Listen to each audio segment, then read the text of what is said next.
ಇಂದು CM Siddaramaiah ಕೇರಳದ ಪ್ರವಾಸವನ್ನು ಮಾಡಲಿದ್ದಾರೆ. ಕೋಗಿಲು ಲೇಔಟ್ನಲ್ಲಿ ಒತ್ತುವರಿ ಏನಾಗಿತ್ತಲ್ಲ ಒಂದು ವಿಚಾರಕ್ಕೆ ಸಂಬಂಧಪಟ್ಟಂತೆ ತೆರವಿಗೆ ಕೇರಳ ತಗಾದೆ ತೆಗೆದಿದೆ.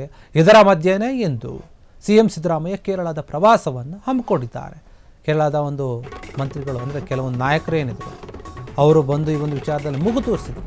ನಮ್ಮ ರಾಜ್ಯದ ಒಂದು ಸಮಸ್ಯೆಯ ಬಗ್ಗೆ ನೀವು ಯಾಕೆ ಬರ್ತೀರಿ, ನಿಮ್ಗೇನು ಕೆಲಸ ಅಂತ ಕಾಂಗ್ರೆಸ್ನವರು ಕೂಡ ಮಾತನಾಡಿದರು.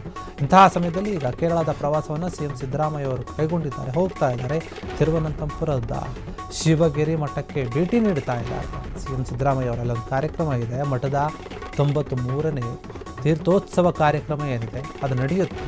ಅದರಲ್ಲಿ ಭಾಗಿಯಾಗ್ತಾ ಇದ್ದಾರೆ ಸಿಎಂ ಸಿದ್ದರಾಮಯ್ಯ ಅವರು. ಕೇರಳದ ಸೋಯಂ ಪಿಣಯಾರಿ ವಿಜಯನ್ಗೆ ಏನಿದ್ದಾರೆ ಕೌಂಟರನ್ನು ಕೊಡ್ತಾರ. ಹಾಗಾದರೆ ಸಿದ್ದರಾಮಯ್ಯ ಅವರು ಒಂದು ಹೇಳಿಕೆ ಕೊಟ್ಟಿದ್ರು, ಏನು ಬೇರೆ ರಾಜ್ಯದಲ್ಲಿ ಆದಂತಹ ಬುಲ್ಡೋಸರ್ ರೀತಿಯಲ್ಲಿ ಇಲ್ಲಿ ಕರ್ನಾಟಕದಲ್ಲಿ ಕೂಡ ಸರ್ಕಾರ ನಡೆದುಕೊಳ್ತಾ ಇದೆ ಯೋಗಿ ಆದಿತ್ಯನಾಥ್ ಸರ್ಕಾರದ ಥರ ಅಂತ ಹೇಳಿ ಕೆಲವೊಂದು ಹೇಳಿಕೆಯನ್ನು ಕೊಟ್ಟಿದ್ರು. ಅವರಿಗೆ ಸಿಎಂ ಸಿದ್ದರಾಮಯ್ಯ ಅವರು ತಿರುಗೇಟು ಕೊಡ್ತಾರೆ. ಕೇರಳದ ಒಂದು ಸಿಎಂಗೆ, ಕೇರಳದ ಸಿಎಂಗೆ ಪಿಣರಾಯಿ ವಿಜಯನ್ಗೆ ಸಿಎಂ ಸಿದ್ದರಾಮಯ್ಯ ಅವರು ಕೌಂಟರ್ ಕೊಡ್ತಾರಾ ಎನ್ನುವಂತಹ ಒಂದು ನಿರೀಕ್ಷೆ ಕೂಡ ಇದೆ. ಕೇರಳ ಕರ್ನಾಟಕ ಜಟಾಪಟಿ ನಡುವೆ ಸಿಎಂ ಕೇರಳದ ಟೂರ್ ಮಾಡ್ತಾ ಇದ್ದಾರೆ. ಯಾವ ಒಂದು ಹೇಳಿಕೆಯ ಬಗ್ಗೆ ಏನು ಹೇಳಿಕೆಯನ್ನು ಕೊಡು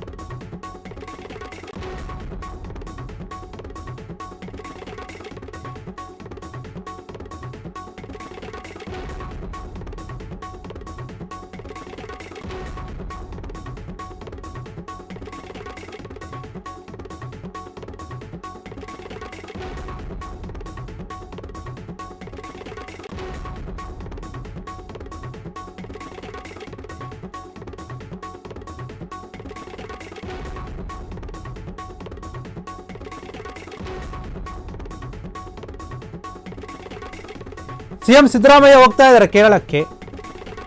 ಕೇರಳ ಮತ್ತು ಕರ್ನಾಟಕದ ನಡುವೆ ಇದೇ ಒಂದು ಕೋಗಿಲು ವಿಚಾರಕ್ಕೆ ಸಂಬಂಧಪಟ್ಟ ಹಾಗೆ, ಬಡಾವಣೆಗೆ ವಿಚಾರಕ್ಕೆ ಸಂಬಂಧಪಟ್ಟ ಹಾಗೆ ಮಾತಿನ ಚಕಮಕಿ ವಾಗ್ದಾಳಿಗಳು ನಡೀತಾ ಇದೆ.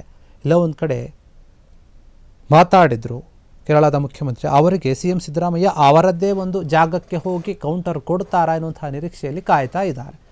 ಒಂದು ಮಠದ ಕಾರ್ಯಕ್ರಮದಲ್ಲಿ ಸಿಎಂ ಸಿದ್ದರಾಮಯ್ಯ ಇವತ್ತು ಭಾಗಿಯಾಗ್ತಾರೆ. ಭಾಗಿಯಾದ ನಂತರ ಅಲ್ಲಿ ಏನು ಮಾತನಾಡ್ತಾರೆ, ಯಾವ ವಿಚಾರಗಳನ್ನು ಪ್ರಸ್ತಾಪ ಮಾಡ್ತಾರೆ, ಮುಖ್ಯವಾಗಿ ಈ ಒಂದು ಕೋಗಿಲು ಬಡಾವಣೆಗೆ ಸಂಬಂಧಪಟ್ಟ ವಿಚಾರವನ್ನು ಏನಾದರೂ ಮಾತನಾಡ್ತಾರಾ, ಅಲ್ಲಿನ ಸಿಎಂಗೆ ಕೌಂಟರನ್ನು ಕೊಡ್ತಾರಾ ಅಂತ ಹೇಳಿ ಒಂದು ಪ್ರಶ್ನೆ ಮೂಡುತ್ತಾ ಇದೆ. ತಿರುವನಂತಪುರದ ಶಿವಗಿರಿ ಮಠಕ್ಕೆ ಭೇಟಿ ನೀಡುತ್ತಾರೆ. ಆ ಮಠದ 93ನೇ ತೀರ್ಥೋತ್ಸವ ಏನಿದೆ, ತೀರ್ಥೋದ್ಭವ, ಆ ಒಂದು ಕಾರ್ಯಕ್ರಮದಲ್ಲಿ ಭಾಗಿಯಾಗ್ತಾ ಇದ್ದಾರೆ. ಭಾಗಿಯಾಗಿ ಕಾರ್ಯಕ್ರಮದ ನಂತರ ಸಿಎಂ ಸಿದ್ದರಾಮಯ್ಯ ಅವರು ಏನು ಮಾತನಾಡ್ತಾರೆ ಅನ್ನುವಂಥದ್ದೇ ಈಗ ಕುತೂಹಲ ಆಗಿರುವಂಥದ್ದು.